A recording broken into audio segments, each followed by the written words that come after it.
जैन दोस्तों, आप सभी कैसे हो? मैं आशा करता हूँ सभी अच्छे होंगे और अपनी तैयारी बेहतरीन कर रहे होंगे। तो आज हमने ये बात की थी, पहले वीडियो में बताया कि अब हर संडे क्या करेंगे, एसएससी जीडी का मॉक टेस्ट है उसका रिव्यू करेंगे, जिसका रोजगार वेतन के ऐप पे आता है जो, उसके बारे में। तो आज है कितनी, 8 दिसंबर है। 8 दिसंबर है, क्या है, आज संडे है, तो एसएससी जीडी का मॉक टेस्ट लगा है। तो हमने भी लगाया, आप लोगों ने भी लगाए होंगे। तो आप अपना कमेंट में जो नंबर आया है, कमेंट करके जरूर शेयर करें, कितने नंबर है, क्या क्या गलत हुआ, किस प्रकार से आपने मॉक टेस्ट लगाया, कितना टाइम। कई लोगों को तो ऐसा होगा कि टाइम भी कम पड़ गया होगा। तो भाई दो एक चीज बताएं आपको, पहले ही बता दें आपको कि सिलेक्शन लेना है तो मॉक टेस्ट लगाना बहुत जरूरी है। दो सिलेक्शन लेने के लिए बहुत सी चीजें होती हैं। पहले तो एक कंडीशन होती है कि आपको सिलेबस कवर करना है पूरा। जब आपका सिलेबस कवर हो जाए तो रिवीजन प्लस मॉक टेस्ट बहुत जरूरी है। रिवीजन और मॉक टेस्ट के बाद आपको प्रीवियस ईयर के क्वेश्चन भी जरूरी है, तो प्रीवियस ईयर के क्वेश्चन भी लगाना जरूरी है। तो ये चीज आप एक साथ करते रहे, लेकिन इन सब में मॉक टेस्ट बहुत जरूरी है, जरूर ध्यान रखें। मॉक टेस्ट से बहुत सी चीजें सुधरती हैं। जैसे मॉक टेस्ट से क्या होता है, मॉक टेस्ट से आपको एक चीज होती है कि आपका टाइम मैनेजमेंट होने लगेगा। दूसरी चीज, आप जो गलती कर रहे हैं उसमें सुधार कर सकते हैं। मॉक टेस्ट में आपको कम से कम क्वेश्चन ऐसे करने हैं जो गलत हों, ये चीज सुधार सकते हैं आप, ठीक है। कई सारी चीजें होती है मॉक टेस्ट में कि जो आपके क्वेश्चन जिस सब्जेक्ट के नहीं बन रहे हैं, जिस टॉपिक से नहीं बन रहे हैं, वो आप पढ़ भी सकते हैं। इससे क्या हो जाएगा कि अगर जो टॉपिक आ रहा है तो वो आपके धीरे धीरे पूरे टॉपिक भी कंप्लीट हो जाएंगे, ये चीज होता है, ठीक है। तो पहले अब जो हमने मॉक टेस्ट लगाया तो अपने मॉक टेस्ट के बारे में बात कर ले कि हमने जो मॉक टेस्ट लगाया किस प्रकार था, किस प्रकार से लगाया, कितने क्वेश्चन सही निकले हैं और किस प्रकार से मॉक टेस्ट था। तो देखो हमने मॉक टेस्ट लगाया जिसमें 160 में से कितने नंबर आए, 138.75 है। अगर हम रैंक की बात करें तो रैंक कितनी है, 424 रैंक है, 15,780। जब हमने लगाया था तब की बात कर रहे हैं, अब बढ़ भी जाएगी रैंक, क्योंकि बहुत सारे बच्चे लगाते जाएंगे, उनके नंबर जैसे आते जाएंगे तो रैंक बढ़ेगी, क्लियर, ठीक है। और परसेंटाइल की बात करें तो कितना है, 97.3 है। अगर क्वेश्चन की बात करें तो क्वेश्चन कितने, 70 क्वेश्चन सही है। अब 70 क्वेश्चन सही है, 5 गलत निकले, यानी 75 अटेम्प्ट किए थे, 75 में 70 सही है, 5 गलत है और 5 अनअटेम्प्ट है। अगर बात करें एक्यूरेसी की तो एक्यूरेसी कितनी, 93.33 है, इतने परसेंट है, ठीक है। ये तो हो गया, क्या होगा, मॉक टेस्ट में नंबर। अगर हम टाइम की बात करें कितना टाइम लगा, अगर दो ऐप है, ऐप गलत रखा रहा है, क्योंकि ऐप में हमने देखा तो ऐप में आपको आप भी देख लीजिए कितना दिख रहा है, 1 घंटा 7 मिनट टोटल टाइम दिख रहा है। पूरा 1 घंटे का टाइम रहता है, इसमें गलत दिख रहा है 1 घंटा 7 मिनट। तो ऐप में समथिंग 50 मिनट के समथिंग हमें लगे, 10 मिनट पहले शायद हमने 9 या 10 मिनट पहले शायद बंद कर दिया था, तो 50 मिनट के समथिंग टाइम लगा इसमें, ठीक है। पिछले की अपेक्षा इसमें ज्यादा, पिछला टेस्ट आपने देखा था, पिछले टेस्ट में हमारे 40 मिनट लगे थे, इस बार क्या है 10 मिनट बढ़ गए। तो थोड़ा मतलब कि कैलकुलेट थे क्वेश्चन, इसलिए थे क्योंकि मैथ और रीजनिंग में थोड़े कैलकुलेट क्वेश्चन थे।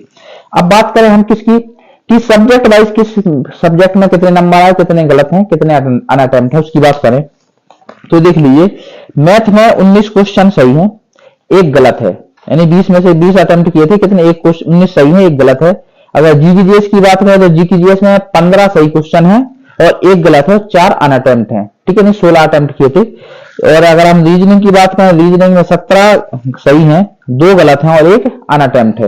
और हिंदी की बात करें, हिंदी में 19 क्या है सही है और 1 गलत है और 0 अनअटेम्प्ट, ने 20 किए थे। तो इतना स्कोर रहा है इन सब में। मैथ में 19 सही है, जीकेजीएस में 15 सही है, रीजनिंग में 17 सही है और हिंदी में 19 सही है, इतना है। गलत की तो बात है 1 2 मतलब टोटल पूरे 5 क्वेश्चन गलत हैं।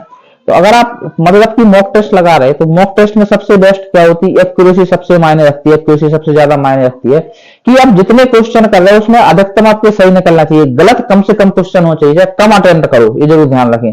अगर आपने 80 क्वेश्चन आ रहा है, 80 में से अगर 70 क्वेश्चन आपने अटेम्प्ट किए तो इतना कंडीशन होनी चाहिए कि 5 से 6 ज्यादा से ज्यादा क्वेश्चन गलत निकलना चाहिए, आपके और ज्यादा गलत क्वेश्चन नहीं निकलना चाहिए, ये जरूर ध्यान रखें।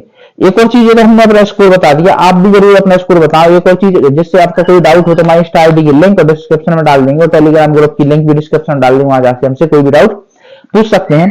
तो एक और चीज, जैसे बहुत सारे बच्चों को कमेंट आए थे, सर हमें ये चीज बता दिए कि हम जीके जीएस के कौन से टॉपिक पढ़ लें जिससे हमारे क्वेश्चन ज्यादा मतलब कि सही होने लगे। तो एक चीज आपको बताएं कि जो भी एसएससी है, एसएससी अधिकतम प्रीवियस ईयर के क्वेश्चन और प्लस स्टैटिक जीके ज्यादा पूछती है और करंट अफेयर्स, 3 चीजें सबसे ज्यादा पूछती है। Previous year question, previous year question अब जो हिस्ट्री के भी हो सकते हैं, कोई भी हो सकते हैं। तो प्रीवियस ईयर क्वेश्चन देखना इसलिए जरूरी है कि किस टॉपिक से, किस सब्जेक्ट के किस प्रकार से क्वेश्चन आते हैं, किस मतलब कि सब टॉपिक वाइज किस किस प्रकार से क्वेश्चन आते हैं देखना।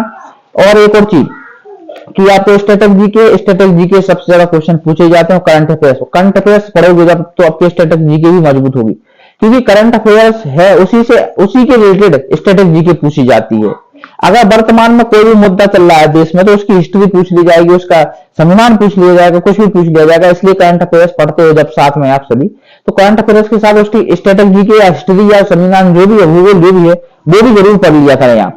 जैसे कुमार गौरव सर को आप जानते होंगे, सभी उत्कर्ष में पढ़ाते हैं, तो जब वो करंट अफेयर्स पढ़ाते हैं तो करंट अफेयर्स के साथ जो भी टॉपिक आता है, जिस करंट अफेयर्स का क्वेश्चन जिस टॉपिक से संबंधित होता है वो टॉपिक पूरा बता देते हैं।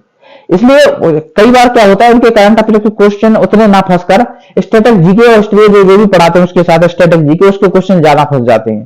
तो ये जरूर ध्यान रखें कि स्टैटिक जीके सबसे महत्वपूर्ण है। कोई भी सब्जेक्ट, कोई भी मतलब की एग्जाम, सब्जेक्ट में कोई भी एग्जाम हो, एग्जाम के लिए स्टैटिक जीके और करंट अफेयर सबसे महत्वपूर्ण होती है, जरूर ध्यान रखें। और दूसरी चीज, आपको स्कोर करना है। कई सारे बच्चे कहते हैं सर हमारा स्कोर नहीं बढ़ रहा है, क्या करें? तो कई सारे बच्चे क्या करते हैं, वो जिनका स्कोर नहीं बढ़ा वो स्कोरिंग सब्जेक्ट पर फोकस नहीं करते। जैसे स्कोरिंग सब्जेक्ट कौन से होते हैं? स्कोरिंग सब्जेक्ट मैथ और रीजनिंग, हिंदी है। एसएससी जीडी में क्या है? Scoring subject math, Hindi, reasoning scoring subject है, जिसमें आप 20 में से 20 क्वेश्चन सही निकाल सकते हो।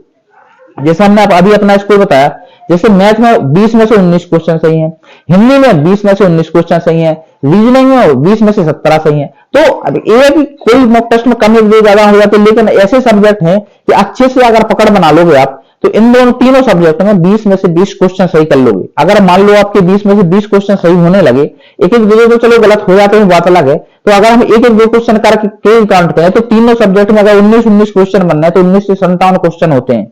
अगर जीके जीएस में 14-15 क्वेश्चन भी बना ले बहुत है, और 14 क्वेश्चन क्या होते हैं, 57, 14, 71 क्वेश्चन होते हैं। 71 क्वेश्चन है, आपका सिलेक्शन हो जाएगा। उत्तर प्रदेश जैसे स्टेटों में अगर आप 71-72 क्वेश्चन कर लोगे तो आपका सिलेक्शन हो जाएगा। फिर अदर स्टेटों की तो बात ही अलग है। जैसे पूर्वोत्तर राज्यों के स्टेट में अगर आपने 60 भी क्वेश्चन, 50 भी क्वेश्चन कर लिए तो बहुत बड़ी बात है, आपको वहां पर मतलब की सीआईएसएफ मिल जाएगी इतने क्वेश्चनों पे। ये जरूर ध्यान रखें। तो स्कोरिंग सब्जेक्टों पर ज्यादा ध्यान रखें, ना कि जीकेजीएस पे, क्योंकि जीकेजीएस पे बहुत सारे व्यक्ति जीकेजीएस पे ज्यादा ध्यान रखते हैं। क्यों रखते हैं? क्योंकि जीकेजीएस अब पढ़ते हैं तो जब देखते हैं हिस्ट्री भी दिखती है, उसमें भूगोल भी दिखती है, संविधान भी दिखता है, विज्ञान भी दिखता है और स्टेटस भी दिखने लगती है कि इसमें तो बहुत सारे सब्जेक्ट है। तो ये नहीं दिखेगा कि इनका पोर्शन कम है। पोर्शन होने का मतलब इतने सारे सब्जेक्ट होने के बावजूद इनके 20 क्वेश्चन आने हैं। जैसे मैथ, रीजनिंग, हिंदी, उनमें कम मतलब टॉपिक है, उनमें से 20 क्वेश्चन आने हैं। इनका सिलेबस कम है मैथ, रीजनिंग, हिंदी का, और क्वेश्चन ज्यादा है। और जीकेजीएस का अगर देखा जाए तो सिलेबस ज्यादा है और क्वेश्चन कम है। तो अगर इन तीनों को जल्दी कवर कर सकते हो आप, ना कि किसकी अपेक्षा, मैथ जीकेजीएस की अपेक्षा, तो जरूर ध्यान रखें, पढ़ते रहें। और एक और चीज कि आप अगर वीकली टेस्ट लगाए तो वीकली आपके लिए सफिशिएंट नहीं होते हैं, मॉक टेस्ट होते हैं। आप जरूर दूसरे अन्य प्लेटफॉर्म पर रोज के रोज एक मॉक टेस्ट लगाएं। अगर ऑफलाइन सुविधा है तो ऑफलाइन तो और बढ़िया है। अब कई सारे बच्चे कहेंगे सर ऑनलाइन होना है, अगर